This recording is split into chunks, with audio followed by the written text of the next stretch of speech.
What's up les gars, c'est votre Blacky, j'espère que vous allez bien. On se retrouve pour une nouvelle Blacky News.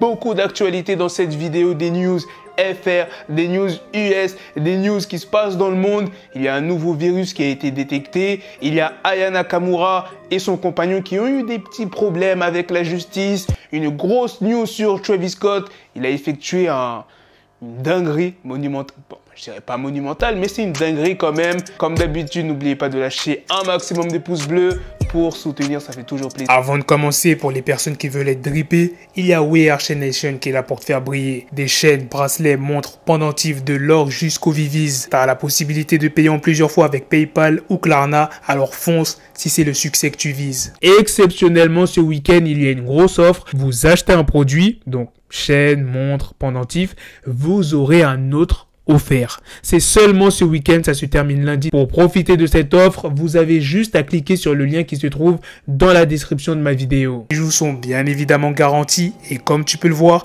les avis des clients sont excellents. Pour ce qui est de la livraison, elle est rapide et gratuite et ils livrent même à l'étranger. La news de cette vidéo est sur Travis Scott qui devient l'artiste qui a vendu le plus de merch au Royaume-Uni avec ses 2 derniers concerts. La somme récoltée le week-end dernier à l'O2 Arena s'élève à plus de 1 million $. Le précédent record était détenu par le groupe de K-pop BTS. Kanye West ainsi que l'Elusiver et Steve Lacy ont fait un tatouage en commun qui signifie « On est là pour toujours » techniquement. Nipsey Hussle aura son étoile à Hollywood le 15 août. À l'occasion de son anniversaire, il aurait fêté ses 37 ans. Ce n'est pas tout pour Nipsey Hussle. Il y a le métro de LA qui vient d'annoncer la création d'une nouvelle station qui portera le nom du rappeur et selon CBS Los Angeles, la station desservira la Hyde Park Line et sera située à Nipsey Hussle Square. C'est l'un des itinéraires qui traverse certains des quartiers les plus anciens de Los Angeles et d'Inglewood. Il y a le conseiller de Los Angeles, Marquis Harris Dawson, qui s'est exprimé.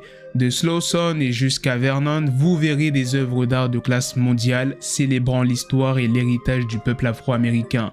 Tous ceux qui viennent à LA et prennent le train pour sortir de l'aéroport vont le voir. Récemment, je vous avais annoncé la news sur K-Flock comme quoi qu'il aurait une audition concernant son affaire de meurtre pour obtenir une caution. Eh bien, on vient d'apprendre que l'audition n'a pas eu lieu, elle a été repoussée au 8 septembre. Récemment, Snoop Dogg a offert une chaîne d'Afro Records à Stephen Curry. Maintenant, passons à la news sur Aya Nakamura ainsi que son compagnon, qui est le producteur Vladimir Boudnikov. Ils ont été placés en garde à vue le samedi 6 août au commissariat de Rosny-sous-Bois. Pour quelle raison? Pour violence réciproque sur conjoint. Les faits se seraient déroulés dans leur résidence. Le couple a été entendu par les enquêteurs pendant plusieurs heures. Ils ont ensuite été relâchés avec une convocation judiciaire. Ils devront se présenter au mois de novembre devant le tribunal de Bobigny pour des faits de violence par conjoint ayant entraîné une incapacité totale de travail inférieure à 8 jours. Pour le moment, Aya Nakamura ainsi que son conjoint n'ont pas encore réagi à ces révélations. Et leurs avocats ont aussi refusé de s'exprimer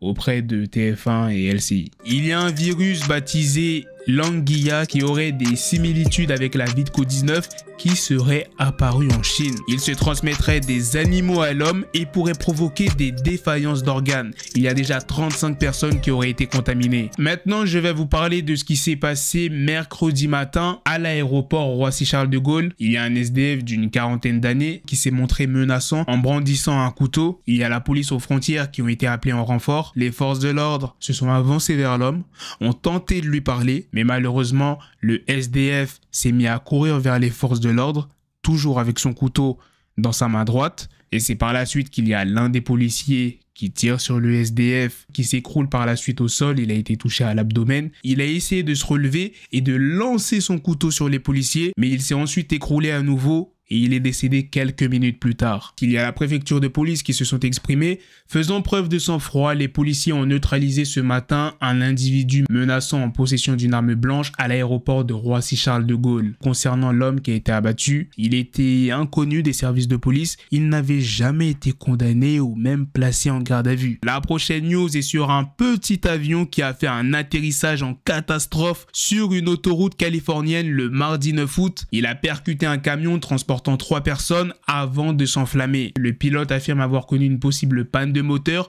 l'obligeant à atterrir d'urgence sur les voies de l'autoroute. Comme tu peux le voir, les images sont spectaculaires, t'as l'impression que c'est tiré d'un film. Mais non les gars, c'est bien réel. Et vous savez ce qui est incroyable dans cette histoire? C'est qu'il n'y a eu aucun mort, aucun blessé. Que ça soit des personnes dans leur véhicule et des personnes qui étaient dans l'avion. C'est vraiment un miracle. La prochaine news de cette vidéo est sur R. Kelly qui doit payer 3 amendes totalisant 140 900 $. Le gouvernement a déposé une requête afin de prélever une partie de cette somme sur le compte de R. Kelly. Son compte il est utilisé afin de pouvoir s'acheter de la meilleure nourriture et d'avoir certains privilèges en prison. Il a environ 27 000 $. Il est dit, le 29 juin 2022, la cour a condamné le prévenu à purger une peine de 30 ans de détention, à payer une amende de 100 000 $, une contribution spéciale de 900 $ et une contribution de 40 000 $ pour les victimes de trafic sexuel.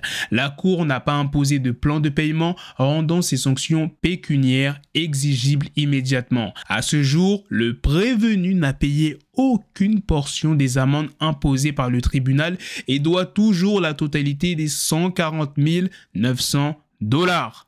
Le gouvernement demande maintenant l'entrée d'une ordonnance autorisant le bureau des prisons à remettre les fonds retenus pour qu'ils soient appliqués aux pénalités pénales impayées du prévenu. Le juge, qui est Anne M. Donnelly, a autorisé la requête de l'accusation et la majeure partie de l'argent a été bien évidemment saisie par le bureau des prisons. R. Kelly, sur son compte, il avait 27 000 $. Au final, il se retrouve avec 500 $. Regardez cette news qui provient du média Raplume. En plein milieu du Poitou-Charentes, un groupe de lycéens s'est fait recaler de boîte de nuit et avait 1h30 de route. Heureusement, en faisant du stop, ils ont croisé Zola qui les a ramenés chez eux. Je vous laisse avec la vidéo qui dure quelques secondes. Putain, c'est fou! Moi je l'ai bien, mec! De Zola! Ouais! Allez là!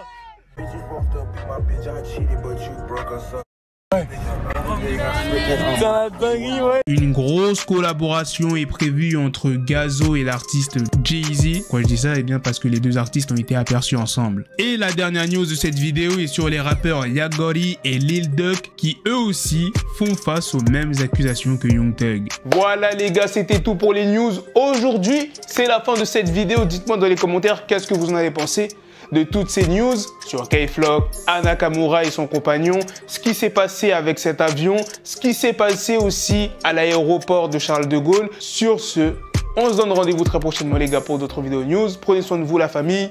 Peace.